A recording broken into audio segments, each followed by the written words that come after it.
nagdala siya gawa sa ilang balay. I said, no, the weather is bad. Yan siya, dili kay init kayo ang panahon. It's too hot. Init kayo. I said, please come, I want to see you urgently. Yan siya, dali kay na gusto ko na ako makita. I didn't want to go out. Imo siya, di ko ganahan mo gawas. But by 4 o'clock I got. Pero pag alas 4, may gawas siya. And then we went somewhere. Naliato sila sa usa ka lugar.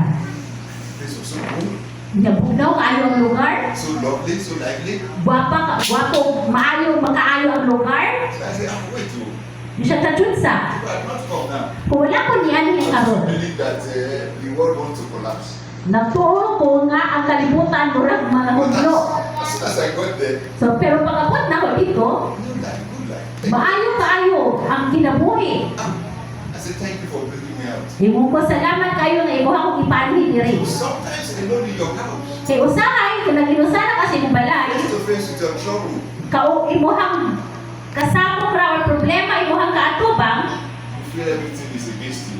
mabati nimo nga against nimo ang tanan, kontra nimo ang And tanan. they say to you, it's time for church. Nya mo yung panahon na sa pagsimba. And then you come to church. Nya mo ani ka sa simbahan. And people are greeting you. Unya ang mga katawan ay hindi mo hello.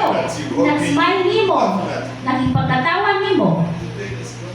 Unya kawa na ang Don't kasakit. tell anybody stress is coming. So imong tapad luwa na ang stress.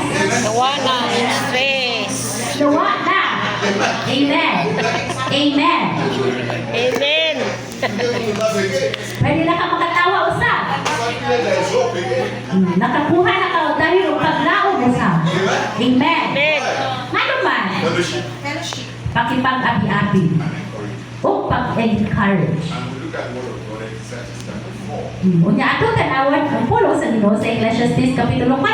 Capture all of this and we're safe. Nga mao'y nagkuha ni ining tanan na atong gisulti karon. It's better than one. Imo siya ang duha mas maayo pa kaysa sa naginusara. Tell them what is better than one. So dihi mong tapan. Ang duha mas maayo kaysa sa May pa sa naginusara. kanya nag-inusara. He said 2 eggs are better than one. Kay ingon sa kalibutan nga ang duha ka ulo mas maayo sa usa ka ulo. 2 eggs are better than one. Ang duha ka ulo mas maayo sa naginusara nga ulo. You need to say 2 good eggs. Nya atong gihisgutan rin ang duha ka maayog mga uto or ulo. So it is good to see you all. So malipayon kayo ko nga nakita ta karon. We are truly encouraged for that. O kami na encourage nga nakita ta karon. Amen. Hallelujah. Third, Ang ikatulo, he said we come to church for what?